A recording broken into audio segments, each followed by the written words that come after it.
वैदिकी अमृत ध्यान साधना प्रभात सत्संग में आप सभी साधक साधिकाओं का,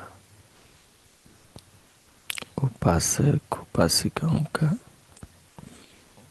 हार्दिक स्वागत है। आइए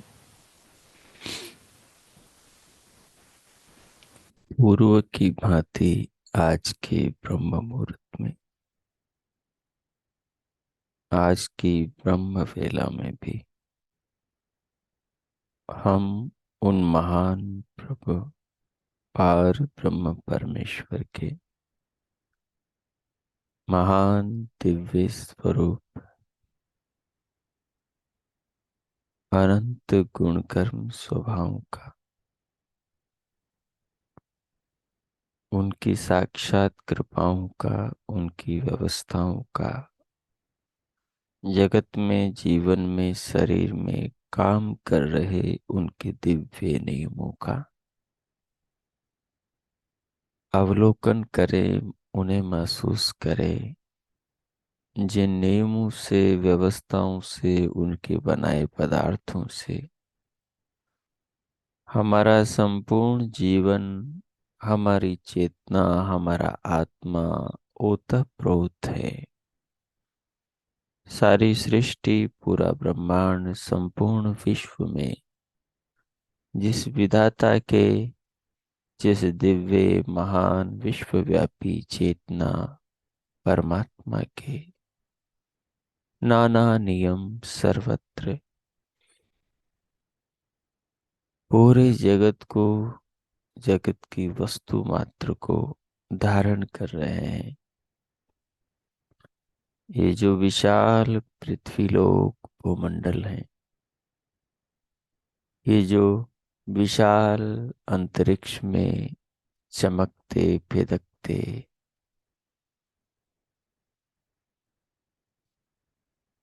तारे, नक्षत्र, सूर्य, चंद्रादिक हैं, ये सौर परिवार, ये आकाश गंगाएं,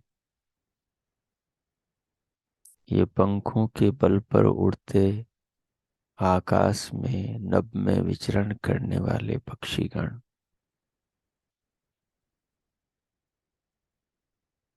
ये सब उसी दिव्य महान ब्रह्म के विज्ञान का, उसके अद्भुत विचित्र ज्ञान विज्ञान का परिचय देते हैं। पक्षी में वो समझ कहाँ कि वो अपने पंख गढ़ सके। मनुष्य में वो बुद्धि, विवेक, विज्ञान कहाँ कि वो अपने हाथ पांव निर्मित कर सके। धरा पर किसी भी प्राणी में वो दूरदर्शिता, वो विद्वत्ता, वो प्रतिभा कहाँ कि वो अपने लिए, अपनी चेतना के लिए उपयुक्त परमाणु से उपकरण गढ़ ले।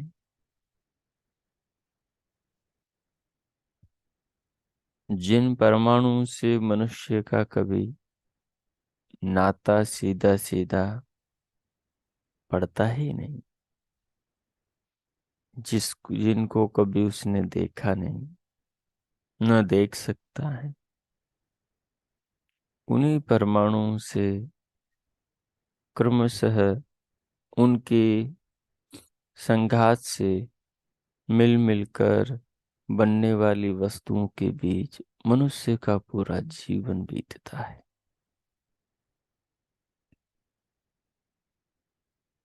नौ द्रव्यों में, 24 गुणों में और 5 कर्मों में मनुष्य की पूरी जिंदगी व्यतीत होती है। पूरा ब्रह्मांड, सारे लोकांतर, सारे सौर परिवार और सारी आकाश गंगाएं इन्हीं के भीतर विचरण करती है।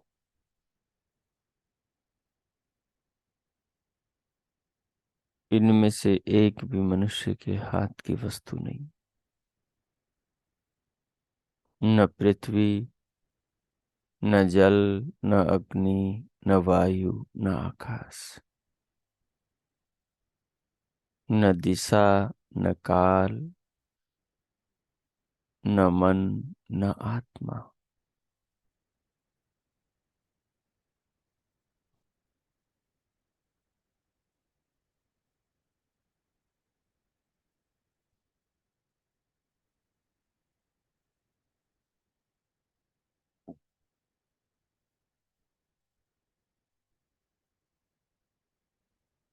न 24 इन द्रव्यों के न्यूनाधिक गुण और इन द्रव्यों में होने वाली क्रियाएं, पांचों कर्म, जो होते तो मनुष्य के प्रयत्न से हैं, लेकिन होते कैसे हैं, इसके बीच में जो होने के लिए जो विज्ञान काम कर रहा है, उस विज्ञान से मनुष्य का कोई दूर दूर तक नाता नहीं। उसका मनुष्य को कोई बोध नहीं। मेरा मन मेरी इच्छा से काम तो कर रहा है, लेकिन कर कैसे रहा है, इस पर मेरा कोई अधिकार नहीं। ये ऐसे ही काम कर रहा है, ये ऐसे ही क्यों काम कर रहा है, इसकी मुझे कोई समझ नहीं। ये ऐसे ही काम इसलिए कर रहा है कि मेरे काम सारे हो सके। तो ये ऐसे ही काम करें कि मेरे सारे काम हो सके, इस बात को मुझसे पहले कौन अनुभव कर रहा था? माँ बाप बच्चे के आने से पहले उसके लिए खिलौने बना के रखते हैं। अभी बच्चा गर्भ में है, दुनिया में आया नहीं, और खिलौने उसके आने से पहले बन रहे हैं।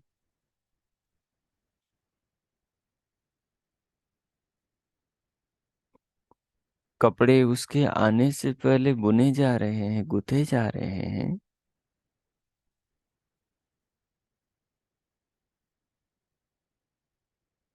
बच्चा आया नहीं की तैयारी पहले से हो रही है। ये उसकी तैयारी को कौन महसूस कर रहा है? जो उससे पहले है।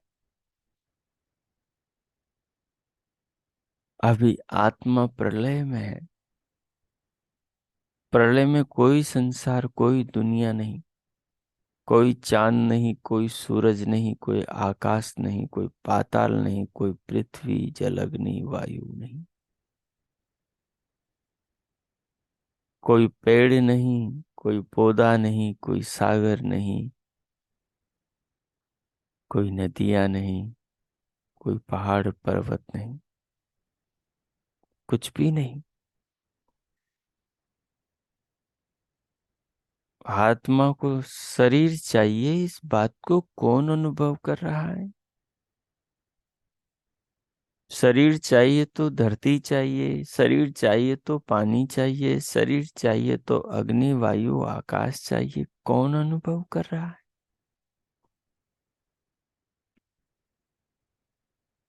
शरीर चाहिए तो पेड़ पौधे भी चाहिए, शरीर चाहिए तो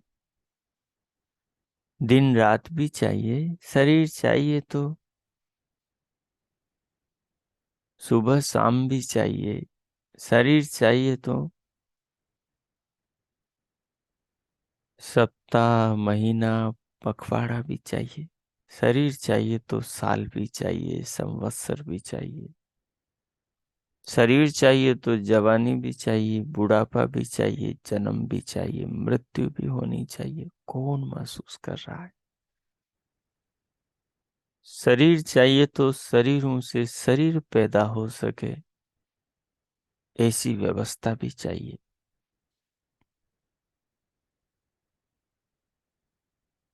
शरीर एक ही न, शरीर दो हो।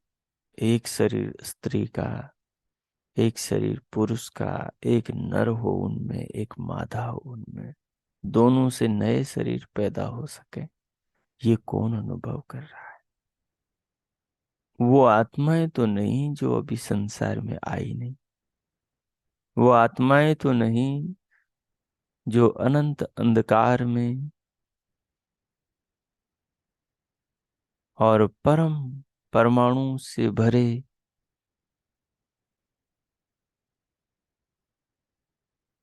सागर में जो आत्माएं विचरण कर रही हैं, जिन्हें अपना कोई बोध ही नहीं।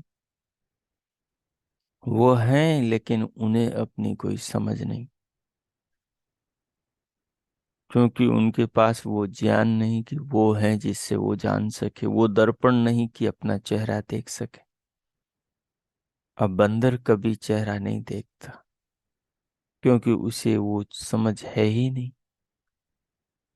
लेकिन अचानक यदि दिख जाए उसे दर्पण, तो वो चौंक उठता है। समझ नहीं आता कि ये दूसरा आदमी कौन है। वो खुद को ही कोई और समझ बैठता है। अगर कुत्ता देखे दर्पण में तो वो खुद को ही और समझ बैठता है। और कौवा चिड़िया देखे खुद को दर्पण में तो खुद को कोई अपना दुश्मन समझ बैठती है, और उसे ही वो चोंचों से मारने को दौड़ती हैं, और वैसे में दर्पण को पूरी तरह फोड़ देती है।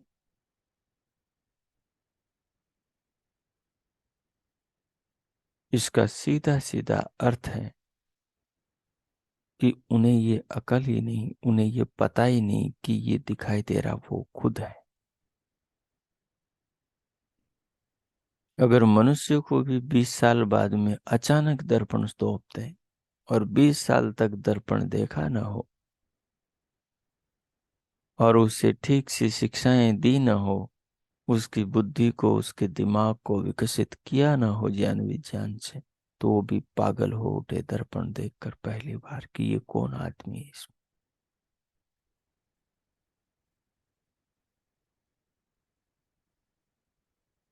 लेकिन इतना दिमाग का विकास हुआ कि मनुष्य दर्पण में खुद को समझता है। लेकिन गहराई से यदि दर्पण में मनुष्य झांके तो वो शरीर के पार भी कहीं पहुंचता है, जहां उसको समझ आता है कि ये शरीर के पार मैं हूं, शरीर में नहीं। जब तुझे पता लग रहा है कि शरीर के पार तू कोई है, शरीर तू नहीं, तो फिर शरीर कहाँ से आया? खुद की रचना शरीर नहीं, माँ बाप की रचना शरीर नहीं, तो कौन इस शरीर को महसूस कर रहा था इस शरीरधारी से पहले? वो ब्रह्म है, वो महिमावान है, वो जगत विधाता जगतपति है, वो जगदीश्वर नारायण है। वही हम सबका परम पिता, परम माता है।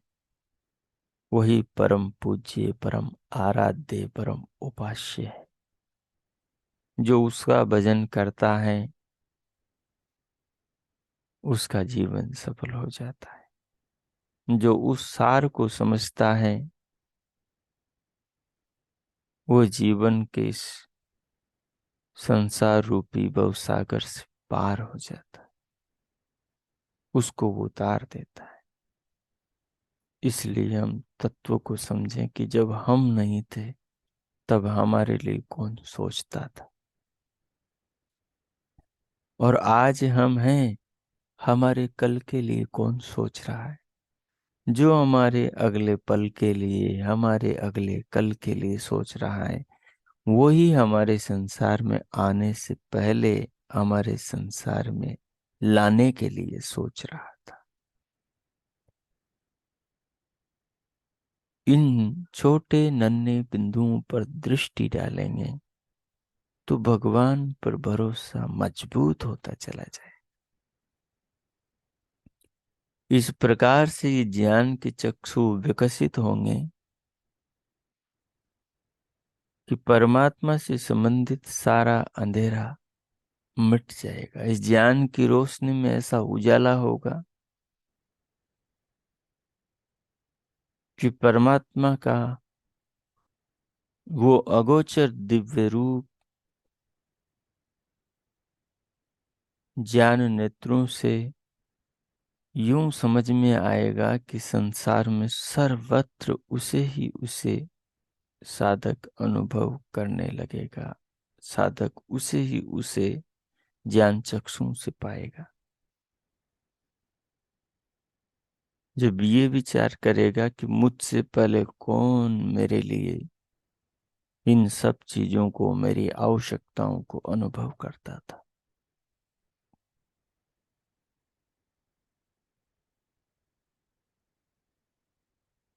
यात्राएं करने वाले यात्री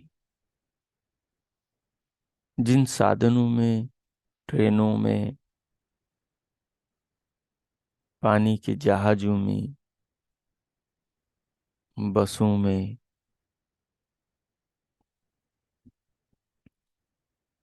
थ्री व्हीलर में, एरोप्लेनों में यात्राएं करते हैं, ये रास्ते बनाने वाले यात्रा करने वालों से पहले सोचा करते हैं। ये जो यंत्र बना रहे हैं हजारों वैज्ञानिक मिलकर, सोच रहे हैं, ये उन यंत्रों में बैठने वाले यात्रियों से पहले उनके बारे में सोचते हैं। हम खरीदते हैं जाकर यंत्र, बाइक खरीदते हैं, साइकिल खरीदते हैं, मोटरसाइकिल खरीदते हैं।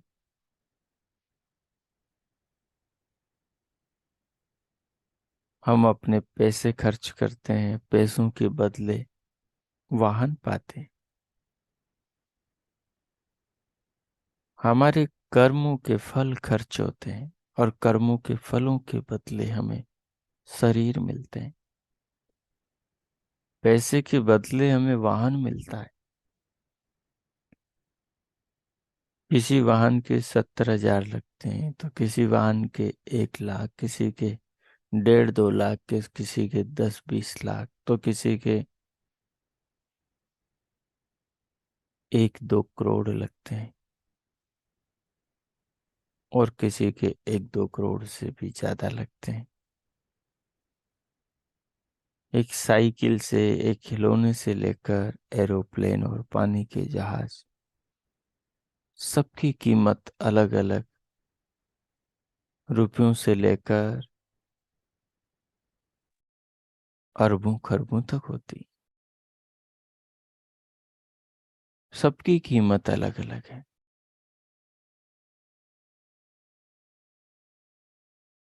शरीरों की कीमत भी अलग अलग है। सुख सुविधाओं की कीमत भी अलग अलग है। अच्छे माँ बाप, अच्छे पति पत्नी की, अच्छे बच्चों की कीमत भी अलग अलग है। जिसने जितनी कीमत चुकाई है उसको वैसा बनाया हुआ यंत्र प्राप्त होता है, वैसा साधन, वैसा वाहन मिलता है। अगर आपके पास रुपए हैं तो आपको खिलौना मिल सकता है। अगर आपके पास हजारों रुपए हैं तो फिर आपको साइकिल, मोटरसाइकिल मिल सकती है। अगर आपके पास उससे ज्यादा है तो मोटरसाइकिल विशेष मिल सकती, फिर आपको चतुर्चक्री का फोर व्हीलर मिल सकती। बस यहाँ पैसा चलता है दुनिया में, भगवान की दुनिया में कर्म चलते। जिसने जितने अच्छे कर्म किए, उन अच्छे कर्मों के बदले उसे वैसी जाति, वैसी योनि, वैसा शरीर,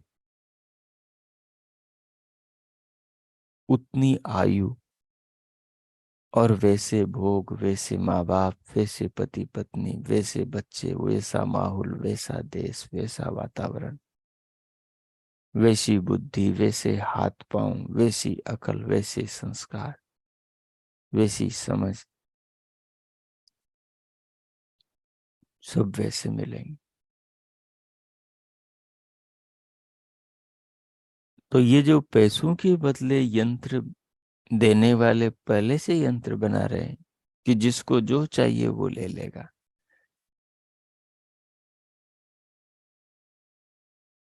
तो सब आत्माओं के लिए, जैसे जैसे कर्म करने वाले आत्मा हैं उनके लिए सूक्ष्म शरीर, परम सूक्ष्म परमात्मा, सूक्ष्म प्रकृति के परमाणुओं से, महतत्व से, अहंकार से, तन्मात्राओं से बनाते हैं और सूक्ष्म शरीर को फिर स्थूल शरीर से ढांप देते हैं। जैसे सूक्ष्म मशीनें मोटी खोल से बनाने वाले मिस्त्री ढांप देते। अब यंत्र को उगाड़ोगे, उसके बोनट को, उसके ऊपर के चद्दर को, तो उसके अंदर सूक्ष्म मशीनें मशीनें मिलेंगी, उसका इंजन और चीजें और उसकी वायरिंग।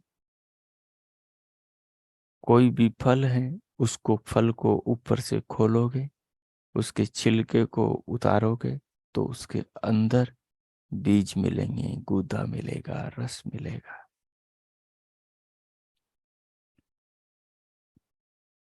मनुष्य के शरीर की चमड़ी को उतारोगे तो उसके नीचे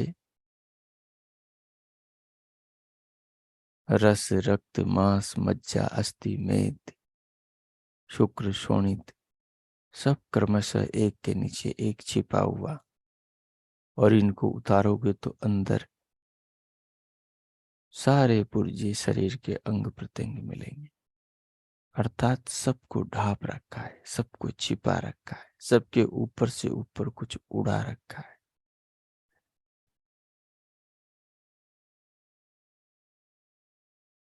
जो जितना भीतर जाना चाहता है उसे उतना ज्ञान विज्ञान को बढ़ाना होता है, वो उतना अंदर घुसता प्रवेश करता चला जाता है। वो देव तो ज्योति स्वरूप है। उस ज्योति स्वरूप के, उसकी ज्योति ज्ञान है। वो जिस प्रकाश में दिखाई देता है वो ज्ञान का प्रकाश है। ये प्रकाश जिसका जितना ज्यादा होगा, उसको उसका स्वरूप उतना उजला दिखाई देगा, उतना साफ साफ दिखाई देगा, उतना यथार्थ वास्तविक समझ में आएगा।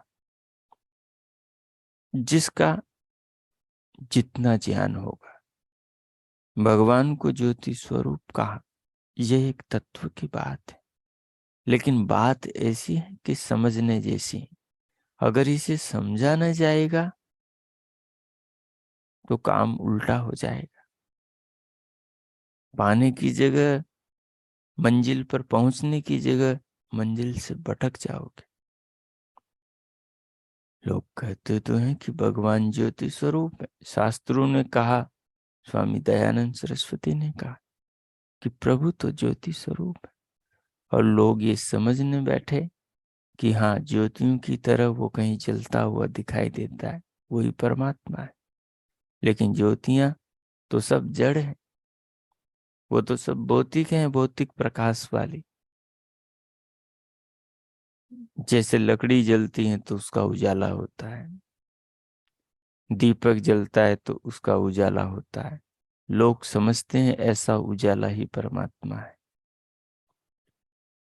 ये अज्ञान और मूर्खता की चरम सीमा है।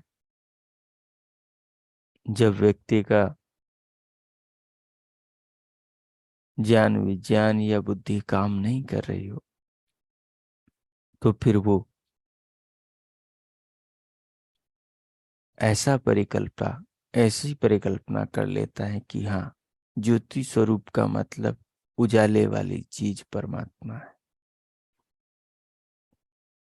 और इस भ्रांति की भूल भुलैया में हजारों लोग, हजारों संप्रदाय वाले, हजारों मार्गदर्शक भूल भुलैया में भ्रमण कर रहे हैं, भटक रहे हैं और दूसरों को भटका रहे हैं। तत्व की बात क्या है कि ज्ञान ही वो प्रकाश है जिसमें परमात्मा के दिव्य दर्शन होते हैं। इसलिए उसको ज्योति स्वरूप का, ज्योति स्वरूप का मतलब है ज्ञान स्वरूप। ज्ञान स्वरूप का मतलब है कि ज्ञान बढ़ेगा तो वो समझ में आएगा। अगर तुम्हारा ज्ञान नहीं बढ़ा तो वो कभी समझ में नहीं आएगा। ज्ञान के उजाले में ही वो दिखाई देगा। किससे? चरम चक्षुओं से। उसका तो आकार नहीं, वो तो अगोचर है, वो तो निराकार है। तो चरम चक्षुओं से देखोगे कैसे? कभी नहीं दिखाई देगा। तो तत्व की बात क्या हुई कि वो उजाले में दिखता ही नहीं। तो लालटेन में नहीं दिखेगा और उजाला उसका होगा, तो फिर दूसरे उजाले की जरूरत क्या है? फिर तो वो वैसे भी दिखाई देगा। अब दीपक को किसी दीपक की जरूरत पड़ती है क्या? सूरज को किसी सूरज की जरूरत पड़ती है क्या कि चलो सूरज को देखने के लिए सूरज लाओ, दिए को देखने के लिए चलो दिया जलाओ। जो दिया जला है उसका तो अपना प्रकाश है। तो जब परमात्मा ज्योति स्वरूप ही है तो फिर उसे ढूंढने की क्या जरूरत है? वो तो हर जगह दिखाई देना चाहिए। लेकिन दिखाई किसको दे रहा है? अगर वो दिखाई देता तो धरती पर उसके नाम से इतना रक्तपात होता क्या? धरती पर उसके नाम से इतने भेदभाव होते क्या? धरती पर उसके नाम से इतनी मारकाट होती क्या? धरती के ऊपर उसके नाम से इतनी भिन्न भिन्न मान्यताएं होती क्या? धरती के नाम पर उसकी इतनी न्यारी न्यारी मूर्तियां होती क्या? नहीं होती। ये सब अंधेरे में भटके हुए लोग हैं। इनको रत्ती भर परमात्मा का पता नहीं। ये यदि इस तत्व को समझते तो इतने सारे मंदिर, चर्च, दरगाहें, इतने सारे धर्म के नाम पर संप्रदाय, मानवता में आपस में वैर विरोध, शत्रुता, लड़ाई झगड़े, रक्तपात पैदा ही नहीं होते। तो श्वेताश्वतर उपनिषद के ऋषि कहते हैं कि वो परमात्मा तो ज्योति स्वरूप है। देखो वो दिखाई देगा तुम्हें, लेकिन किससे दिखाई देगा? ज्ञान के चक्षुओं से दिखाई देगा। जिसके ज्ञान के चक्षु खुले उसको दिखाई देगा। जिसके ज्ञान के चक्षु खुले ही नहीं, अज्ञान के चक्षु खुले हैं, उसको दिखाई नहीं देगा। अपन सबके और इस दुनिया के ज्ञान के चक्षु नहीं, अज्ञान के चक्षु खुले, इसलिए वो दिखाई नहीं देता। जिसके थोड़े थोड़े ज्ञान के चक्षु खुले हैं, उससे थोड़ा थोड़ा समझ में आता है। अधूरे ज्ञान के चक्षु जिसके खुले हैं, उसे अधूरा समझ में आता है, पूरा नहीं, क्लियर कट नहीं, स्पष्ट नहीं। जिसके पूरे एकदम खुल गए, उसके समझ में आ गया, तो वो ऋषि हो गया, तो वो महर्षि हो गया, तो वो ऋषिका हो गई, तो वो दिव्य देव हो गए, तो उस परम आनंद को पाकर वो धन्य हो गए, तो निर्वाण को, वो मोक्ष को, परमानंद को चले गए। जिनके ज्ञान के चक्षु पूरी तरह खुल गए, उन्होंने उस तत्व को पा लिया, वो पा गए। हमारे नहीं खुले। जिनके नहीं खुले, इसलिए वो उसे मूर्ति मान के पूज रहे। जिनके नहीं खुले, वो उसे चर्च में, मंदिर में और दरगाह में खोज रहे। जो कण कण में है, जो खुद में, खुद की आत्मा में विराजमान है, वो सृष्टि के सर्वत्र और सारा जगत उसमें है, उसको वही चर्च में, वही मंदिर में, वही दरगाह में, वही पत्थरों में, वही तीर्थों में खोजने जा सकता है। जिसके ज्ञान के चक्षु नहीं खुले हैं, जिसके ज्ञान के चक्षु खुले हैं, वो इनमें उसे ढूंढने नहीं जाएगा, वो खुद में उसको खोजेगा। जिसके ज्ञान के चक्षु खुले हैं, उस ज्ञान के उजाले में उसको वो सर्वत्र पाएगा। जिसके खुले ही नहीं, वो अंधेरे में भटकेगा। वो कहेगा मेरी बात मानो, नहीं मानोगे मैं तुम्हें मार दूंगा, तुम्हारा खून पी जाऊंगा, तुम्हें जीने नहीं दूंगा। यही धरती पर हो रहा है। उसके नाम पर बंटवारे मानवता के, उसके नाम पर रक्तपात, उसके नाम पर हिंसा, उसके नाम पर छल कपट, उसके नाम पर देश बटे हैं, उसके नाम पर इंसानियत बटी है, उसके नाम पर पशु बट गए, उसके नाम पर धरती आकाश को बांट लिया। ये सब अज्ञान के चक्षुओं का प्रभाव है कि अज्ञान की आंखें जिनकी खुली है, उन्होंने धरती पर नरक को उतारा है। जिनके ज्ञान के चक्षु खुले थे, वो धरती को स्वर्ग बना गए, वो सोने की चिड़िया बना गए, वो पारस बना गए।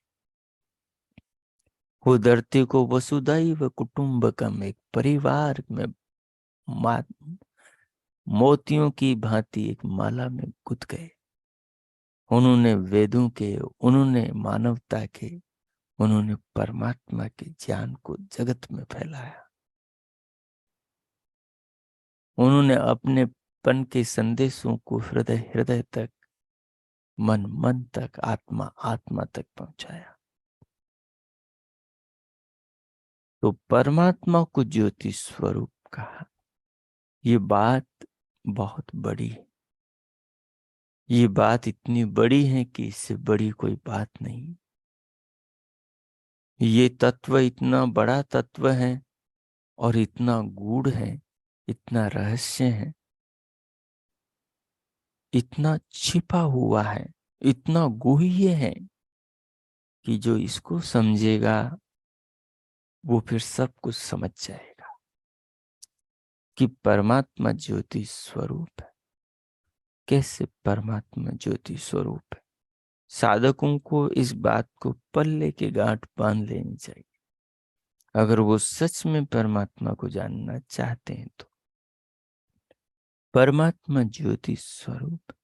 कैसे परमात्मा ज्योति स्वरूप? कैसे परमात्मा ज्योति स्वरूप? ज्योति यानी ज्ञान। इस भौतिक ज्योति से उस अभौतिक ज्योति को बताया जा रहा है। भौतिक ज्योति इस तेल बाती से जले दिए को ज्योति कहा गया।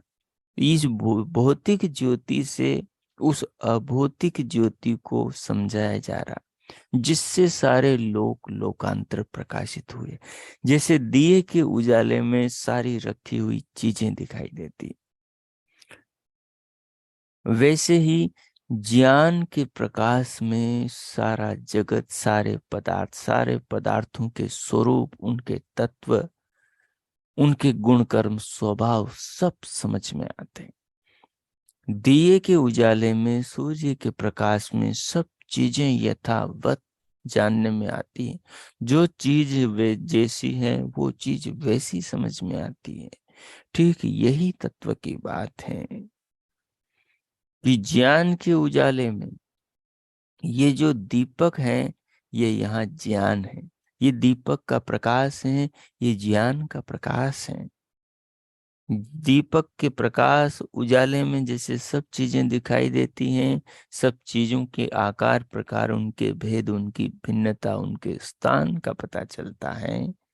आदमी ठोकर खाने से, गड्ढे में गिरने से, कंकर चुभने से, कांटा लगने से अपने आप को बचाता है, दुखों में गिरने से। वैसे ही जब ज्ञान का प्रकाश उसके अंतःकरण में होता है, उसकी बुद्धि में होता है, तो उसको सब दिमाग से सारे संसार के पदार्थों का स्वरूप समझ में आता है। उसको शरीर समझ में आता, शरीर के पुर्जों का विज्ञान समझ में आता, उससे लोकांतर समझ में आते, उसके अपनी आत्मा, दूसरों की आत्मा और जगत की आत्मा परमात्मा समझ में आता है। वो ज्ञान का प्रकाश, उस ज्ञान को यहाँ ज्योति कहा गया। और इस ज्योति का जो मूल है, इस ज्योति का, इस ज्ञान का जो मूल है, वो ज्योतियों की ज्योति जगदाधिपति, वो परमेश्वर है, जिसको सर्व प्रकाशक कहा गया। वो इन ज्योतियों का भी प्रकाशक है, वो इन ज्योतियों को भी जलाने वाला है।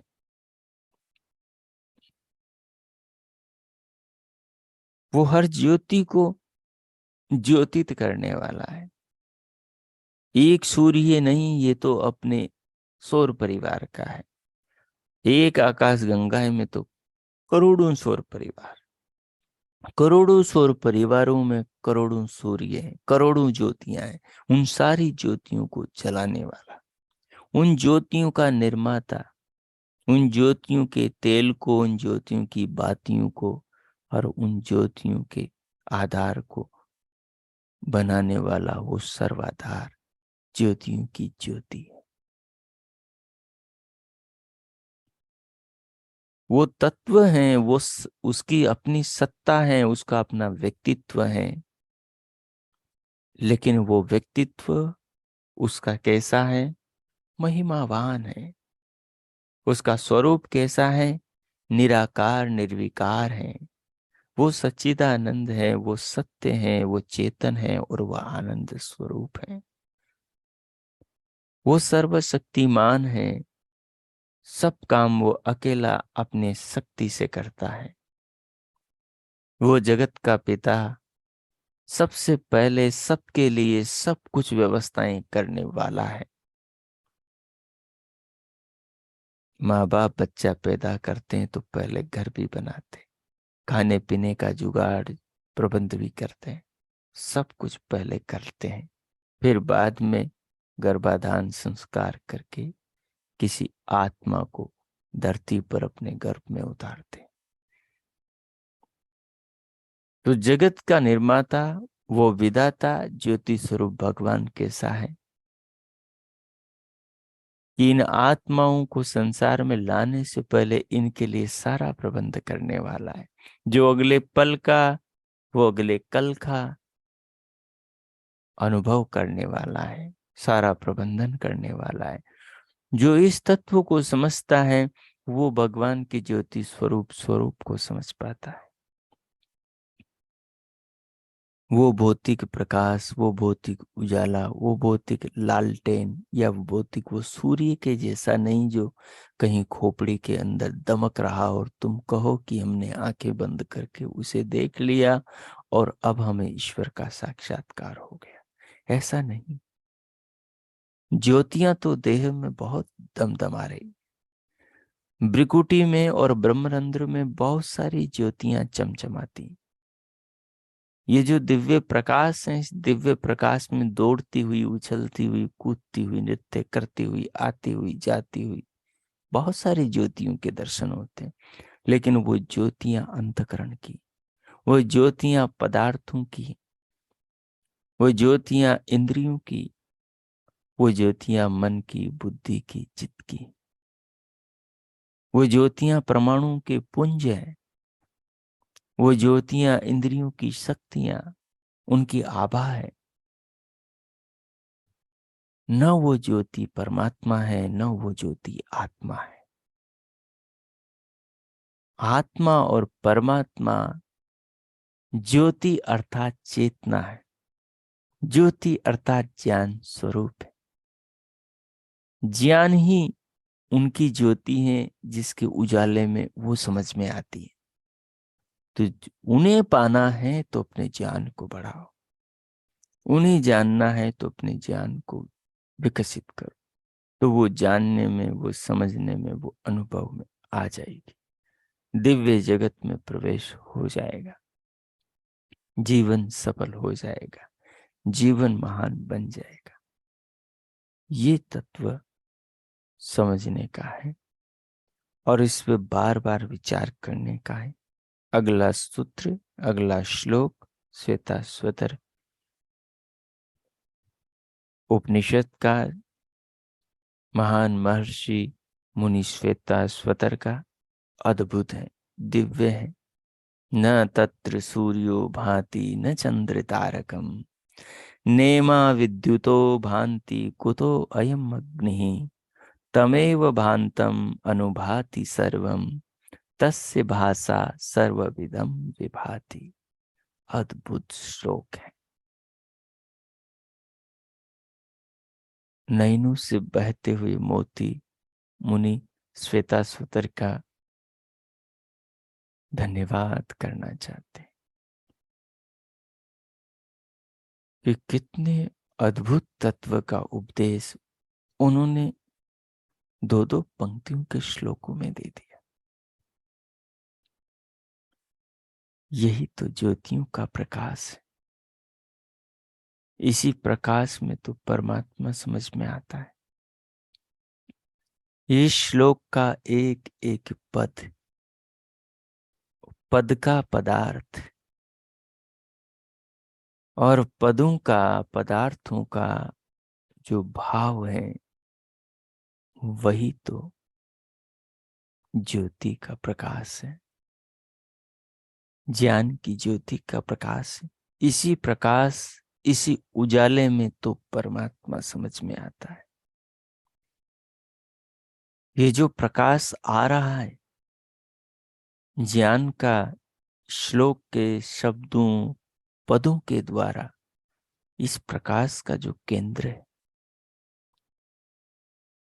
इन शब्दों का जो केंद्र है, इसके अर्थों का जो केंद्र है, इस जगत का, वस्तुओं का केंद्र है, इस हवा का, पानी का, वायु का, जल का, अग्नि का, सूर्य का, चंद्रमा का जो केंद्र है, जहां से इनकी रचना की सोच पैदा हो रही, जहां से प्रकृति के परमाणु में इन सबको बनाने की योजना का सूत्रपात हो रहा है, जहां से पहले पहल मूल प्रकृति के परमाणुओं को ये ध्यान में रखकर गति हुई है कि इन परमाणुओं से महतत्व बनना है, चित्त बनना है, बुद्धि बननी है, अहंकार बनना है। अहंकार से ज्ञानेंद्रियां, कर्मेंद्रियां, मनस्तत्व, पंच तन्मात्राएं बननी है। पंच तन मात्राओं से पंच स्थूल भूत पृथ्वी जल अग्नि वायु आकाश के परमाणु बनने हैं, और उनके परमाणुओं से ये पूरा जगत, जगत की वस्तुएं, प्राणियों के शरीर, और ये पहाड़ पर्वत नदियां सागर सब कुछ बनने हैं, और इन्हीं के भीतर ही संसार को चलते रहना है। ये सोच, ये योजना, ये पूर्व से पहले से जिसके दिमाग में था, और जिसने इन सब को ध्यान में रखकर परमाणु को ईक्षण, परमाणु में ईक्षण किया, उनको गति दी अपनी स्वाभाविक ज्ञान बल और क्रिया के सामर्थ्य से, वो ज्योतियों की ज्योति, वो प्रकाशों का प्रकाशक, वो ज्ञानों का ज्ञान, वो सब के सब कुछ का सब कुछ है। वही चरम है, वही जीवन का सार है, वही ज्ञानों का मूल है, वही उद्देश्यों का परम उद्देश्य है, वही लक्ष्यों का लक्ष्य है। उससे बड़ी संसार में कोई दौलत नहीं, उससे उससे अधिक महत्वपूर्ण और उससे मूल्यवान संसार में कोई उपलब्धि नहीं। उसी का नाम भगवान है, उसी का नाम ईश्वर है, उसी का नाम परमात्मा है, उसी का नाम परमानंद है। उसको पा लेना ही मोक्ष है, उसको पा लेना ही निर्वाण है। वही जीवन का परम उद्देश्य और परम शांति का आधार है। उसी का नाम ज्योति स्वरूप है, उसी का नाम ज्योति स्वरूप है। वो निराकार है, वो निर्विकार है, वो अगोचर है, वो अनादि है, वो अनुपम है, वो सर्वाधार है, वो सर्वेश्वर है, वो सर्वांतर्यामी है, वो अजर है, वो अमर है, वो अभय है, वो पवित्र है, वो निराकार है, वो निर्विकार है, वो सर्वाधार है, वही उपास्य है। जिनके हृदय में ज्ञान की ज्योति जलती है, जो उस ज्योति के प्रकाश में जीवन को जीने वाले योगी, साधक, उपासक, उपासिकाएं हैं, वो उसके प्रकाश में नित्य ही विचरण करते हैं, रमण करते हैं। उस परमात्मा में ही जिनके आत्मरति होती है, वही नर वास्तव में सौभाग्यशाली, वही साधक, वही उपासक धन्य है। सो आइए हम उस महान परम आनंद के स्रोत ज्योति स्वरूप भगवान को अपने जीवन में लाएं, और जिस ज्योति से वो समझ में आता है, उस ज्योति का दिनों दिन जीवन में विकास करें। वो ज्योति ज्ञान है, वो ज्योति तत्व ज्ञान है, उस ज्योति का नाम ज्ञान है, विवेक है, और वो विवेक का स्रोत, ज्ञान की ज्योति का तेल, उसका ईंधन, उस ज्योति स्वरूप परमात्मा का ज्ञान है, और वो ज्ञान वेद का ज्ञान है। उस ज्ञान को जीवन में जीने वाले ऋषियों के उपदेश भी उसी ज्योति के प्रकाश को, उसी उजाले को, उसी ज्ञान को विकसित करने वाले। तो तत्व शायद आपके समझ में आ ही गया होगा। अब मैं 5 मिनट मौन होता हूं। जो आपने सुना है, जो आपकी स्मृति में ठहरा है, उसके आधार पर इस सारे चिंतन को आत्मसात कीजिए, और भगवान को जीवन में उतार लीजिए, और स्वयं को उस ज्योति स्वरूप में समर्पित कर दीजिए, और अनुभव कीजिए। 5 मिनट मौन होता हूं। सुने हुए ज्ञान के अनुरूप ध्यान कीजिए। ओ कीजिए।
ओ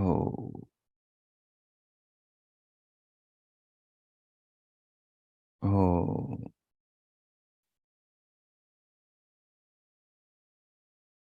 इस प्रकार भगवान के ज्योति स्वरूप के विज्ञान को, ज्योति स्वरूप के स्वरूप को इस श्लोक के द्वारा आत्मसात करते हुए, समझते हुए भगवान के प्रति हृदय में सच्ची श्रद्धा, भक्ति, आस्था, आदर, कृतज्ञता अनुभव करते हुए भगवान का हृदय से आत्मा से धन्यवाद करें। जितना जितना भगवान का ज्योति स्वरूप उनके ज्ञान विज्ञान से जीवन में विकसित होता चला जाएगा, त्यों त्यों वो ज्योति स्वरूप विधाता अपने जीवन में सर्वत्र अनुभव होने लगेगा। ऐसा कोई जर्रा, ऐसा कोई अणु परमाणु कण नहीं, ऐसा कोई समय नहीं, ऐसा कोई क्षण नहीं, ऐसा कोई स्थान जगह नहीं जहां वो न हो। वो सर्वव्यापक, सर्वत्र प्राप्य है। बस ज्योति ज्ञान की हमारे जीवन में जल उठे, हम उस प्रकाश में उस परमात्मा को देख सकते हैं। ज्ञान के चक्षुओं से उसे जीवन में, जीवन के हर पहलू में, हर क्षण, हर पल, हर स्थान में, अंदर बाहर सर्वत्र अनुभव कर सकते, जान सकते और इस जीवन को सफल कर सकते। यही तत्वों का सार है, यही परम ध्यान और यही परम कल्याण का सूत्र है। जो इसको पकड़कर जीवन में साधता है वो अष्टांग योग के 8 अंगों के द्वारों से होकर उस परम ज्ञान के सागर परमानंद को पा लेता है। सो आइए उन महान प्रभु के प्रति अनंत हृदय में आस्था, श्रद्धा, भक्ति की, कृतज्ञता की भावना रखते हुए अपने आत्मा को और समूचे व्यक्तित्व को उस विधाता के श्री चरणों में अर्थात उसके प्रति अर्पण करते हुए, उसके भावों से ओतप्रोत स्वयं को करते हुए और जीवन भर इस भाव को, इस चिंतन को, प्रभु की ज्योति स्वरूप को धारण करते हुए दिन में, जीवन में, व्यवहार में भी इसके भाव में जीवन जीने का संकल्प करते हुए अब हम शांति पाठ करेंगे।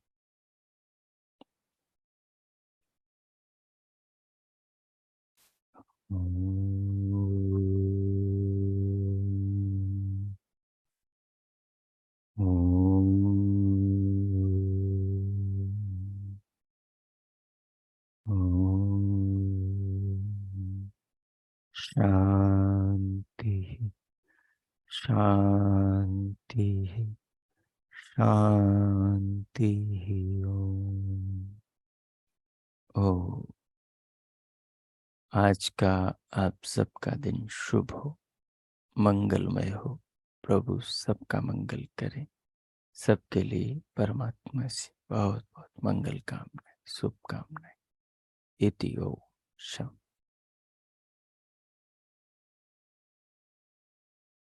इन भावों में स्वयं को बनाए रखते हुए, स्वयं को ओतप्रोत रखते हुए, इन भावों के साथ भीतर से स्वयं को बाहर लाने के लिए पूरे शरीर को अनुभव करें। पूरी देह को अनुभव कर। यह अनुभव भी ज्ञान का प्रकाश, ये भी ज्ञान के प्रकाश को फैलाते हैं, ज्ञान को बढ़ाते हैं। पूरी देह को अनुभव करें। फिर दोनों हाथों को उठाएं और हथेलियों में परस्पर घर्षण करें। उष्ण हथेलियों से 2-3 बार मुखमंडल का स्पर्श करें।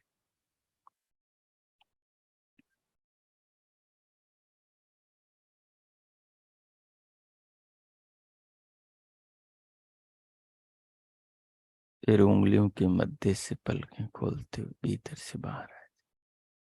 और अब किन्हीं को कुछ पूछना हो, कोई बात समझ ना आई हो तो पूछ सकते हैं। उनका स्वागत है। ओ